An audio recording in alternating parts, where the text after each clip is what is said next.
Good morning विद्यार्थी मित्रों। धोरण 9 विषय विज्ञान गया वीडियोनी अंदर आपणे प्रकरण पूरुं करेलुं। प्रकरण नंबर 5 सजीवनो पायानो एकम कोष। एनी अंदर आपणे कोष विषे विविध माहितीओनी चर्चा करेली। कोष शेनो बनेलो होय छे, कोषरस पटल एटले शुं, कोष दीवाल एटले शुं, कोष केंद्रनी अंदर शुं आवेલું હોય છે અને કોષીય અંગિકાઓ કઈ કઈ છે અને એનો પણ આપણે વિસ્તૃતમાં અભ્યાસ એટલે કે એનું રચના, કાર્ય, સ્થાન વગેરે મુદ્દાઓની ચર્ચા કરી ગયા છીએ। આજથી આપણે એક નવા પ્રકરણની ચર્ચા કરવાની છે। પ્રકરણ નંબર 8 ગતિ। બરાબર, સૌથી પહેલા પ્રસ્તાવનાની આપણે વાત કરીએ। એની અંદર આપણે જોઈએ કે ગતિનું આપણા જીવનના રોજબરોજના જીવનમાં ક્યાં મહત્વ છે, શા માટે આપણને ગતિનો અભ્યાસ કરવો જોઈએ। રોજબરોજના જીવનમાં આપણે કેટલીક વસ્તુઓ સ્થિર અવસ્થામાં તથા કેટલીક વસ્તુઓ ગતિમાન અવસ્થામાં જોઈએ છીએ।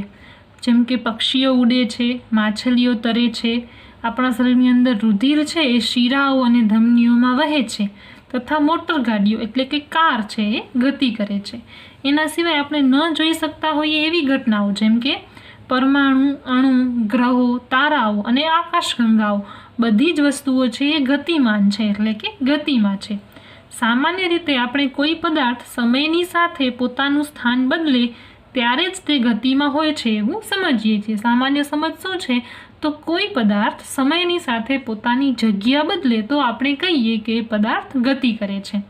આ સિવાય એવી પણ કેટલીક અવસ્થાઓ છે જેમાં ગતિના અસ્તિત્વનો ખ્યાલ અપ્રત્યક્ષ પુરાવો દ્વારા મળે છે, એટલે કે આપણે જોઈ નથી શકતા કે વસ્તુ ગતિ કરે છે, એમ છતાંય કેટલાક એવા પણ આપણી પાસે સાબિતીઓ કે પુરાવાઓ હોય છે જેના આધારે આપણે કહી શકીએ કે પદાર્થ ગતિ કરે છે।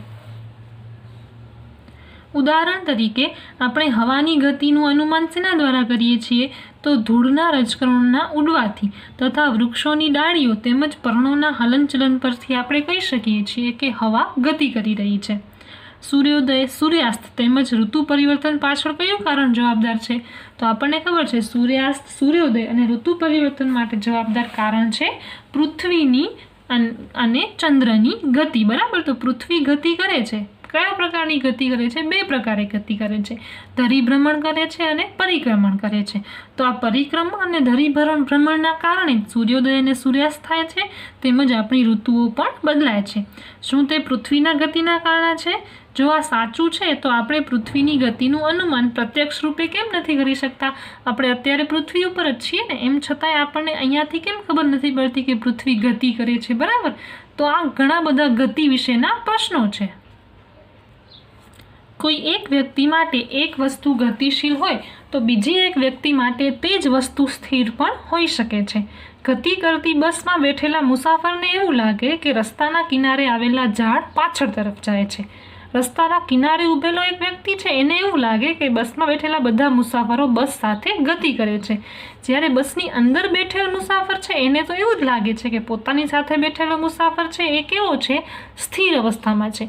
તો આવી રીતે કયો વ્યક્તિ ક્યાં ઊભો છે, કઈ પરિસ્થિતિ છે એના ઉપર આધાર રાખે છે કે એ શું વિચારે છે, કઈ વસ્તુ ગતિ કરે છે, પોતે ગતિ કરે છે કે કોઈ વસ્તુ ગતિ કરે છે। મોટા ભાગની વસ્તુઓની ગતિ જટિલ હોય છે।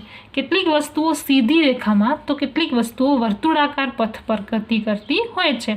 કેટલીક વસ્તુઓ ચાક ગતિ કરે છે તો કેટલીક વસ્તુઓ કંપન કરતી હોય છે। એવી પણ પરિસ્થિતિ હોઈ શકે કે જેમાં આ બધાનો એક સાથે સમાવેશ થાય। આ પ્રકરણમાં સૌ પ્રથમ આપણે સીધી રેખામાં ગતિ કરતી વસ્તુઓનો અભ્યાસ કરવાનો છે।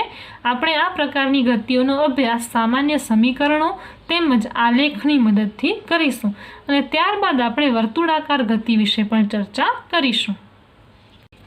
પ્રવૃત્તિ 1માં તમને કહ્યું છે કે તમારા ક્લાસરૂમની દિવાલો સ્થિર અવસ્થામાં છે કે ગતિમાં છે તેની ચર્ચા કરો। તો આપણને બધાને ખબર છે કે આપણા ક્લાસરૂમની દિવાલો છે એ સ્થિર અવસ્થામાં છે। ક્યારે? જ્યાં સુધી આપણે સ્થિર બેઠા છીએ ત્યારે। જો આપણે આપણા ક્લાસરૂમની અંદર ગોળ ગોળ ચક્કર મારવાનું શરૂ કરીએ કે ફેરફુદરડી કરીએ તો આપણને એવું લાગશે કે દિવાલો ગતિ કરી રહી છે। તો વાત ક્યાં નિર્ભર છે? આપણે સ્થિર છીએ કે ગતિમાં છીએ એના ઉપર। બીજી પ્રવૃત્તિમાં કહ્યું છે કે શું તમે ક્યારે એવો અનુભવ કર્યો છે કે ટ્રેનમાં તમે બેઠા છો તે ગતિ કરતી પ્રતીત થાય છે પરંતુ વાસ્તવમાં તે સ્થિર હોય છે? તો હા, આવું ક્યારે બને? જ્યારે આપણે બેઠા છીએ એ ટ્રેનની બાજુમાં જે ટ્રેન ઊભી છે એ ચાલવાનું શરૂ કરે ત્યારે આપણને એવું લાગે છે કે આપણી ટ્રેન ગતિ કરી રહી છે, પણ ખરેખર આપણે તો સ્થિર છીએ. બાજુની ટ્રેન ચાલે છે ત્યારે આપણને એવો આભાસ થાય છે કે આપણે ગતિ કરી રહ્યા છીએ. પછી તમને કહ્યું છે વિચારી અને જવાબ આપો. આપણે ક્યારેક આપણી આસપાસની વસ્તુઓની ગતિને કારણે તકલીફમાં મુકાઈએ છીએ, ખાસ કરીને જો તે વસ્તુની ગતિ અનિશ્ચિત અને અનિયંત્રિત હોય ત્યારે. જેમ કે નદીમાં આવેલું પૂર છે, તોફાન છે, સુનામી છે. આ બધી એવી ગતિ છે કે જેનું કંઈ નક્કી નથી, કંઈ નિશ્ચિત નથી, અનિયંત્રિત છે, કોઈના નિયંત્રણમાં નથી. જેમ મન ફાવે એમ પવન અને પાણી ગતિ કરે છે. તો આવી અનિયમિત અને અનિશ્ચિત ગતિના કારણે આપણે મુશ્કેલીમાં મુકાઈ જઈએ છીએ. જ્યારે બીજી બાજુ વસ્તુની નિયંત્રિત ગતિ માનવની સેવામાં ઉપયોગી થઈ પડે છે. જેમ કે પાણી છે એ નિયમિત ગતિ કરતું હોય તો એના દ્વારા આપણે વિદ્યુતનું ઉત્પાદન કરી શકીએ છીએ. શું તમે એ અનુભવો છો કે કેટલીક વસ્તુઓની અનિયમિત ગતિનો અભ્યાસ કરવો અને તેને નિયંત્રિત કરવા અંગેનો અભ્યાસ જરૂરી છે? આજે અનિયમિત ગતિની આપણે વાત કરી, પૂર છે, તોફાન છે કે સુનામી છે, જો એને આપણે નિયંત્રણમાં કરી લઈએ તો આપણા માટે ખૂબ ફાયદાકારક છે. ને આવું ક્યારે થઈ શકે? જો એમની ગતિનો આપણે અભ્યાસ કરીએ ત્યારે. ઘણા બધા વૈજ્ઞાનિકો છે અત્યારે અભ્યાસ કરતા હશે કે કેવી રીતે પૂર, તોફાન અને સુનામીને આપણે નિયંત્રણમાં રાખી શકીએ.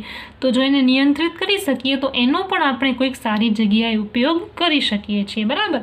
હવેનો જે મુદ્દો છે એ છે ગતિનું વર્ણન. અત્યારે આપણે કઈ કઈ જગ્યાએ કેવી કેવી ગતિ હોય છે એની ચર્ચા કરી. ખરેખર ગતિ શું છે એનો કોન્સેપ્ટ, એનો સાચો જવાબ મેળવવા માટે આપણે ગતિનું વર્ણન સમજવું પડે. આપણે કોઈ વસ્તુનું સ્થાન એક સંદર્ભ બિંદુ દ્વારા નક્કી કરી રજૂ કરીએ છીએ. આપણે એક ઉદાહરણ દ્વારા સમજીએ તો માની લો કે કોઈ એક ગામમાં એક શાળા રેલવે સ્ટેશનથી 2 કિલોમીટર ઉત્તર દિશામાં છે. આવા નકશાઓ છે ને તમે નાના ધોરણની અંદર ભણ્યા હશો. આપણી આસપાસની અંદર કે અન્ય વિષયોની અંદર તમે છે ને નકશાઓ ભણવામાં આવે છે. તો આપણે ત્યારે પ્રશ્ન કેવો હોય કે તમારા ઘરથી શાળા કેટલા કિલોમીટર દૂર છે, અથવા તો લાઇબ્રેરીથી તમારું ઘર કેટલું દૂર છે, રેલવે સ્ટેશનથી બસ સ્ટેશન કેટલું દૂર છે. આવા બધા પ્રશ્નોની જ્યારે આપણે વાત કરીએ તો શાળાનું સ્થાન છે તે રેલવે સ્ટેશનની સાપેક્ષે નિર્ધારિત કરીએ છીએ. અત્યારે આપણને કોઈ પૂછે કે આપણા ઘરથી આપણી સ્કૂલ કેટલી દૂર છે, તો આપણા ઘરથી આપણી સ્કૂલનું અંતર પૂછાય છે તો સંદર્ભ બિંદુ શું થશે? આપણું ઘર, જ્યાંથી આપણે અંતર માપવાનું નક્કી કરીએ છીએ. શાળાનું સ્થાન છે રેલવે સ્ટેશનની સાપેક્ષે નક્કી કર્યું છે. આ ઉદાહરણમાં રેલવે સ્ટેશન સંદર્ભ બિંદુ છે. આપણે આપણી અનુકૂળતા ખાતર બીજા સંદર્ભ બિંદુઓ પણ પસંદ કરી શકીએ છીએ. આમ કોઈ પણ વસ્તુનું સ્થાન દર્શાવવા માટે આપણને એક સંદર્ભ બિંદુની જરૂર પડે છે, જેને આપણે ઉગમ બિંદુ તરીકે ઓળખીએ છીએ. હવે સંદર્ભ બિંદુને આધારે આપણે વાત કરવાની છે સુરેખ પથ પર ગતિ. બરાબર. ગતિનો સૌથી સરળ પ્રકાર રેખીય ગતિ છે. આપણે સૌપ્રથમ એક ઉદાહરણ દ્વારા તેને વર્ણવીશું. ધારો કે કોઈ વસ્તુ સુરેખ પથ પર એટલે કે સીધા, સુરેખ એટલે સીધા રસ્તા પર ગતિ કરી રહી છે. વસ્તુ પોતાની ગતિ બિંદુ O થી, આ બિંદુ O તમને અહીંયા આપેલું છે, O થી શરૂ કરે છે, જેને આપણે સંદર્ભ બિંદુ તરીકે લઈએ છીએ. ધારો કે A, B અને C જુદી જુદી ક્ષણે વસ્તુનું સ્થાન દર્શાવે છે. સૌપ્રથમ વસ્તુ C અને B બિંદુ પાસેથી પસાર થઈ અને બિંદુ A પાસે પહોંચે છે. ત્યારબાદ તે આ જ પથ પર પાછી આવે છે, એટલે કે રિટર્ન થાય છે, અને B પાસેથી પસાર થઈને ક્યાં જઈને ઊભી રહે છે? C સુધી પહોંચે છે. જ્યારે વસ્તુ, ફરીથી સમજો, O પાસેથી ચાલવાનું શરૂ કરે છે, C બીમાંથી પસાર થઈ A પાસે પહોંચે છે અને પાછી A પાસેથી રિટર્ન થઈ B પાસેથી નીકળી અને C પાસે આવીને ઊભી રહે છે. વસ્તુ દ્વારા આવરી લેવાયેલ કુલ પથ લંબાઈ થશે પહેલા O થી A કેટલી છે? 0 થી 60 કિલોમીટર, અને પછી A થી C કેટલા કિલોમીટર છે? 35 કિલોમીટર. તો 60 વત્તા 35 બરાબર 95 કિલોમીટર. તો એ વસ્તુએ કેટલું અંતર કાપ્યું છે?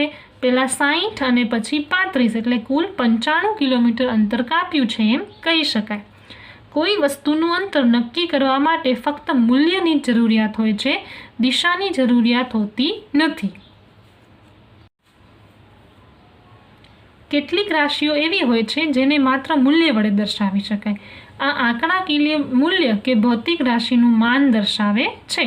આ ઉદાહરણ દ્વારા આપણે જોયું કે વસ્તુની પ્રારંભિક અવસ્થા O થી તેની અવસ્થા C સુધીનું અંતર આપણે જાણી શકીએ. O થી C કેટલું દૂર છે? 25 કિલોમીટર, બરાબર. તો આ તફાવત તમને બિંદુ O થી શરૂ કરી A પરથી પરત થઈને બિંદુ C સુધી પહોંચતા થતાં સ્થાનાંતરનું મૂલ્ય આપે છે. અહીં તમને બે શબ્દો સમજવાના છે, વસ્તુએ કાપેલું અંતર અને વસ્તુનું થયેલું સ્થાનાંતર. જ્યારે વસ્તુ O થી ચાલવાનું શરૂ કરે, A સુધી પહોંચે, A થી પાછી C સુધી પહોંચે તો એણે કેટલું અંતર કાપ્યું છે? 95 કિલોમીટર. પણ એ જ વસ્તુના સ્થાનાંતરની વાત કરીએ. સ્થાનાંતર એટલે શું? એની જ્યાંથી ચાલવાનું શરૂ કર્યું ત્યાંથી છેલ્લે જ્યાં ઊભા છે એની વચ્ચેનું અંતર. તો એ કેટલું થાય છે? 25 કિલોમીટર, બરાબર. વસ્તુની પ્રારંભિક તેમજ અંતિમ સ્થિતિ વચ્ચેના લઘુત્તમ અંતરને વસ્તુનું સ્થાનાંતર કહે છે. સ્થાનાંતરની વ્યાખ્યા પૂછાય છે તો શું છે? વસ્તુની પ્રારંભિક એટલે કે જ્યાંથી ચાલવાનું શરૂ કરે છે, તેમજ અંતિમ એટલે કે જ્યાં આવીને ઊભા રહે છે, એની વચ્ચેના લઘુત્તમ એટલે કે ઓછામાં ઓછા અંતરને વસ્તુનું સ્થાનાંતર કહેવામાં આવે છે. હવે આ વાત ઉપરથી પ્રશ્ન એ થાય કે સ્થાનાંતરનું મૂલ્ય વસ્તુ દ્વારા કાપેલ અંતર જેટલું હોઈ શકે. તો એ જ આકૃતિની આપણે વાત કરીએ તો વસ્તુ દ્વારા O થી A સુધી ગતિ દરમિયાન કાપેલું મૂલ્ય 60 કિલોમીટર છે અને સ્થાનાંતરનું મૂલ્ય પણ 60 કિલોમીટર છે. એટલે કે O થી A સુધી જાય તો અંતર પણ 60 કિલોમીટર અને સ્થાનાંતર પણ 60 કિલોમીટર. હવે એ જ વસ્તુ O થી A અને ત્યાંથી પાછી B સુધી આવે તો એણે કેટલું અંતર કાપ્યું છે? 85 કિલોમીટર. પણ એનું સ્થાનાંતર કેટલું થશે? માત્ર 35 કિલોમીટર. એટલે કે એનું અંતિમ જે સ્થાન છે અને પ્રારંભિક સ્થાન છે એની વચ્ચે કેટલી જગ્યા છે? 35 કિલોમીટર. તો એ થશે એનું સ્થાનાંતર. પણ એ ચાલ્યો કેટલું? તો 0 થી A અને A થી પાછું B એટલે કે કુલ 85 કિલોમીટર એનું અંતર કાપ્યું હોવા છતાં એનું સ્થાનાંતર થાય છે 35 કિલોમીટર. આ સિવાય આપણે એ પણ નોંધીએ કે ગતિ દરમિયાન સ્થાનાંતરનું મૂલ્ય શૂન્ય હોઈ શકે. એવું બને કે ઘણી વખત સ્થાનાંતર શૂન્ય થાય. ક્યારે બને? તો ધારો કે આપણે આપણા ઘરથી જઈએ છીએ માર્કેટમાંથી આપણે બધા કામ પૂરા કરીને પાછા ઘરે આવીએ છીએ તો આપણે અંતર ઘણું બધું કાપ્યું, પણ સ્થાનાંતર કેટલું થયું? આપણું પ્રારંભિક સ્થાન ને અંતિમ સ્થાન કેવું છે? એટલું જ છે. એટલે સ્થાનાંતર કેવું હોઈ શકે? શૂન્ય હોઈ શકે. પરંતુ તે કામ દરમિયાન કપાયેલ અંતરનું મૂલ્ય ક્યારેય શૂન્ય હોઈ શકતું નથી. જો આપણે એવું માનીએ કે વસ્તુ ગતિ કરી બિંદુ O પાસે પાછી આવે છે તો તેનું અંતિમ સ્થાન પ્રારંભિક સ્થાન પર સંપાત થશે અને તેથી તેનું સ્થાનાંતર શૂન્ય થાય છે. પરંતુ આ ગતિ દરમિયાન તેણે કાપેલ કુલ અંતર OA થી પાછું AO એટલે એક બાજુ 60 કિલોમીટર અને પાછા 60 રિટર્નના એટલે 120 કિલોમીટર એને કેટલું થશે? અંતર કાપ્યું એમ કહેવાય. આ રીતે બે અલગ અલગ ભૌતિક રાશિઓ અંતર અને સ્થાનાંતરનો ઉપયોગ વસ્તુની ગતિના સંપૂર્ણ વર્ણન માટે તેમજ આપેલ સમયગાળામાં વસ્તુના પ્રારંભિક સ્થાનની સાપેક્ષે અંતિમ સ્થાન જાણવા માટે કરવામાં આવે છે. તો તમને બે મૂળભૂત રાશિઓ અંતર અને સ્થાનાંતર વચ્ચેનો ફરક ખબર હોય તો જ તમે ગતિનું વર્ણન સાચી રીતે કરી શકો છો. અહીં એક વાત તમને પ્રવૃત્તિ 8.4માં આપેલી છે એ તમારે ધ્યાનમાં રાખવાની છે કે ગાડીની અંદર એવું કયું સાધન છે જેના દ્વારા આપણે ગાડીએ કેટલું અંતર કાપ્યું છે એ જાણી શકીએ છીએ? તો ગાડીમાં એક એવું સાધન ફિટ કરેલ હોય છે જેના દ્વારા ગાડીએ કાપેલ અંતર આપણે જાણી શકીએ છીએ. આ સાધનને આપણે ઓડોમીટર તરીકે ઓળખીએ છીએ, બરાબર. આ 1 માર્ક્સનો પ્રશ્ન પૂછાતો હોય છે કે ગાડીની અંદર ગાડીએ કાપેલું અંતર માપવા માટે કયું સાધન આવેલું હોય છે? તો જવાબ આવશે ઓડોમીટર. હવે વાત કરીએ ગતિના બે પ્રકારની. કયા બે પ્રકારની ગતિ હોઈ શકે? તો નિયમિત ગતિ અને અનિયમિત ગતિ. ધારો કે એક વસ્તુ સુરેખ પથ પર એટલે કે સીધા પથ પર ગતિ કરી રહી છે. ધારો કે તે પ્રથમ કલાકમાં 50 કિલોમીટર, બીજા કલાકમાં 50 કિલોમીટર, ત્રીજા કલાકમાં પણ 50 કિલોમીટર અને ચોથા કલાકમાં પણ 50 કિલોમીટર અંતર કાપે છે. આમ વસ્તુ સમાન સમયગાળામાં એટલે કે એક સરખા સમયગાળામાં સરખું અંતર કાપતી હોવાથી આવી ગતિને આપણે નિયમિત ગતિ કહીએ છીએ. તો નિયમિત ગતિની વ્યાખ્યા શું થશે? વસ્તુ સમાન સમયગાળામાં સરખું અંતર કાપતી હોય તો આવી ગતિને આપણે નિયમિત ગતિ કહીએ છીએ. આ પ્રકારની ગતિમાં સમયગાળો નાનો કે મોટો હોઈ શકે છે. રોજબરોજના જીવનમાં આપણે એવી પણ કેટલીક ગતિ જોઈએ છીએ જેમાં વસ્તુ સમાન સમયગાળામાં એટલે કે સરખા સમયની અંદર અલગ અલગ અંતર કાપતી હોય.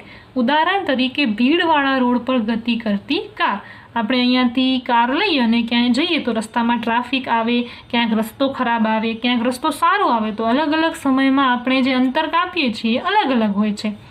અને બાગમાં જોગિંગ કરતી વ્યક્તિ, બગીચાની અંદર દોડતી વ્યક્તિ છે, આ બંને શેના ઉદાહરણ છે? અનિયમિત ગતિ, કારણ કે એ લોકો ચોક્કસ સમયની અંદર ચોક્કસ અંતર કાપતા નથી. તમને અહીંયા કોષ્ટક 8.1ની અંદર બે વસ્તુઓ આપેલી છે. વસ્તુ A દ્વારા કપાયેલ અંતર અને વસ્તુ B દ્વારા કપાયેલ અંતર. 9:30 વાગે વસ્તુ A છે એ 10 મીટરનું અંતર કાપે છે, વસ્તુ B 12 મીટરનું. 9:45 બીજા 10 મીટર એટલે કે 20 મીટર, અને આ કેટલું કાપે છે? બીજા 7 મીટર એટલે 19 મીટર. આ કોષ્ટક તમે જોશો તમને દેખાશે કે 15 મિનિટનું ગેપ છે. 15 મિનિટના અંતરે વસ્તુ 10, 20, 30, 40 એમ 10 મીટરનું અંતર કાપે છે. કોણ? વસ્તુ A. જ્યારે વસ્તુ B છે એ ક્યારેક 7 મીટરનું અંતર કાપે છે, ક્યારેક 5 મીટરનું અંતર કાપે છે, તો ક્યારેક 12 મીટરનું અંતર કાપે છે. એટલે કે એ ચોક્કસ સમયની અંદર ચોક્કસ અંતર કાપી શકતી નથી. તો આના ઉપરથી આપણે શું કહી શકીએ? તો વસ્તુ A છે એ નિયમિત ગતિ કરે છે, જ્યારે વસ્તુ B છે એ અનિયમિત ગતિ કરે છે. તો આ વાત થઈ બેઝિક. ગતિ ક્યારે કઈ કહેવાય, અંતર અને સ્થાનાંતર શું છે, નિયમિત ગતિ કોને કહેવાય અને અનિયમિત ગતિ કોને કહેવાય. આજનો વિડીયો આપણે અહીંયા જ પૂરો કરીએ છીએ. અને પછીનો જે મુદ્દો છે ગતિના દરનું માપન, એની ચર્ચા આપણે આવતા વિડીયોની અંદર કરીશું. આજે ભણ્યા એની અંદર કંઈ ન સમજાયું હોય તો તમે લોકો મને પૂછી શકો છો. Thank you.